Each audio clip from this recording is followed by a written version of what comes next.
కేంద్ర రాష్ట్ర ప్రభుత్వాల శాఖల్లో ఖాళీగా ఉన్న ఉద్యోగాలను వెంటనే భర్తీ చేయాలని ఏటా 2 కోట్ల ఉద్యోగాలంటూ గద్దెనెక్కిన కేంద్ర బీజేపీ ప్రభుత్వం యూత్ డిక్లరేషన్ హామీని కాలయాపన చేస్తూ మోసం చేస్తుంది రేవంత్ సర్కార్.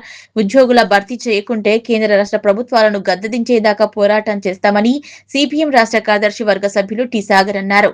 పరిశ్రమలో స్థానికులకు ఉద్యోగ అవకాశాలు కల్పించాలని సిపిఎం జిల్లా కార్యదర్శి జయరాజ్ అన్నారు. సంగారెడ్డి జిల్లా కలెక్టర్ కార్యాలయం వద్ద సిపిఎం ఆధ్వర్యంలో ధర్నా చేపట్టారు. ఓకే. కేంద్ర రాష్ట్ర ప్రభుత్వాల శాఖలలో ఉన్నటువంటి ఖాళీలన్నింటినీ భర్తీ చేయాలని డిమాండ్ చేస్తూ ఈరోజు తెలంగాణ రాష్ట్ర వ్యాప్తంగా సిపిఎం పార్టీ ఆధ్వర్యంలో ధర్నాలు నిర్వహిస్తున్నాం. కేంద్ర ప్రభుత్వం గతంలోనే అధికారంలోనికి రాకముందు ఏటా 2 కోట్ల మందికి ఉద్యోగాలు ఇస్తామని, ఉపాధి కల్పిస్తామనేటువంటి హామీ ఇచ్చింది. ఏటా 2 కోట్ల మందికి ఉపాధి కల్పించకపోగా ఉన్నటువంటి ఉపాధి అవకాశాలని ఈరోజు తొలగించినటువంటి పరిస్థితి ఉంది. అదే రకంగా కేంద్ర ప్రభుత్వ శాఖలలో ఉండేటువంటి ఖాళీలన్నింటినీ భర్తీ చేయకపోగా ఉన్నటువంటి సైనికుల రిక్రూట్మెంట్, దేశ భద్రతకు సంబంధించినటువంటి సైనికుల రిక్రూట్మెంట్లో కూడా ఈరోజు కాంట్రాక్ట్ పద్ధతిలో రిక్రూట్ చేసేదానికోసం అగ్నివీరుల పేరుతో కేంద్ర ప్రభుత్వం ప్రయత్నం చేసింది. అంటే తాను ఇచ్చినటువంటి ఏ ఒక్క హామీని నెరవేర్చకపోగా ఈరోజు నిరుద్యోగులందరినీ కూడా రోడ్డు మీద పడేసినటువంటి పరిస్థితి ఉంది.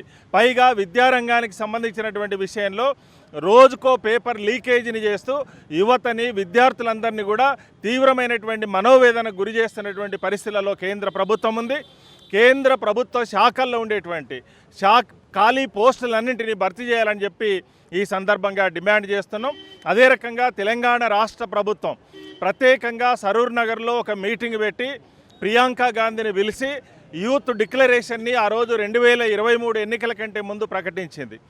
2 లక్షల ఉద్యోగాలని వెంటనే భర్తీ చేస్తాం సంవత్సరం లోపు అని చెప్పి ప్రకటించింది.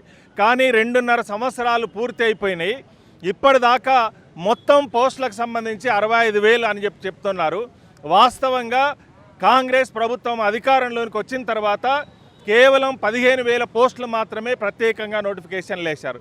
ఈరోజు పోలీసు శాఖలో ఖాళీ ఉన్నాయి, విద్యాశాఖలో ఖాళీలు ఉన్నాయి, టీచర్ పోస్టులు ఖాళీగా ఉన్నాయి. వీటన్నింటినీ భర్తీ చేసేదానికోసం ఏ ప్రయత్నం చేయలేదు తెలంగాణ రాష్ట్ర ప్రభుత్వం. ఖాళీ పోస్టులు భర్తీ చేసేదాకా నెలకు 4,000 రూపాయలు నిరుద్యోగ భృతి ఇస్తామని చెప్పింది. అవి దేశవ్యాప్తంగా కేంద్ర ప్రభుత్వం ఖాళీగా ఉన్న పోస్టులన్నీ కూడా భర్తీ చేయడం లేదు. దేశవ్యాప్తంగా 10 లక్షల పోస్టులు ప్రభుత్వ రంగంలో ఖాళీగా ఉన్నాయి. ఖాళీగా ఉన్న పోస్టులను వెంటనే భర్తీ చేయాలని డిమాండ్ చేస్తూ, అదేవిధంగా రాష్ట్రంలో 2 లక్షల పోస్టులు ఖాళీగా ఉన్నాయి. కేంద్ర రాష్ట్ర ప్రభుత్వాలు యువతను నిర్వీర్యం చేస్తూ, నిర్లక్ష్యంగా వ్యవహరిస్తూ ఈ ఉద్యోగ పోస్టులను భర్తీ చేయడం లేదు. మొత్తం కూడా కాంట్రాక్ట్ అవుట్సోర్సింగ్ పేరుతోటి, ఈరోజు ప్రైవేటీకరణ పేరుతోటి పూర్తిగా అమ్ముకుంటున్న పరిస్థితి ఉన్నది. తక్షణమే ఈ ఖాళీ పోస్టులన్నింటినీ వెంటనే భర్తీ చేయాలని ఈరోజు సిపిఎం పార్టీ డిమాండ్ చేస్తూ ఈరోజు ధర్నా నిర్వహించడం జరుగుతూ ఉంది. ఈ ధర్నాలో కూడా పెద్ద ఎత్తున సంగారెడ్డి జిల్లాకు సంబంధించిన యువతీ యువకులు కూడా పెద్ద ఎత్తున పాల్గొని ప్రభుత్వాన్ని డిమాండ్ చేస్తూ ఉంది. ఇప్పటికైనా ప్రభుత్వం వెంటనే కళ్ళు తెరవాలి, ఈ ఖాళీ పోస్టులను వెంటనే భర్తీ చేయాలని చెప్పేసి ఈరోజు సిపిఎం పార్టీ తరఫున హెచ్చరిక చేస్తూ ఉన్నాం. అంతేకాకుండా సంగారెడ్డి జిల్లాలో కూడా ఈరోజు వేలాది పరిశ్రమలు ఇక్కడికి వస్తూ ఉన్నాయి. కానీ ఈ పరిశ్రమలో ఎవరికి కూడా స్థానికంగా ఉన్న యువతీ యువకులకు ఉద్యోగాలు ఇవ్వడం లేదు. కేవలము కాంట్రాక్ట్ ఉద్యోగులు మాత్రమే ఇక్కడ ఇస్తూ ఉన్నారు. ఊడ్చేటి చీపురు ఉద్యోగాలు మాత్రమే ఇక్కడున్న యువతకు ఇస్తూ ఉన్నారు.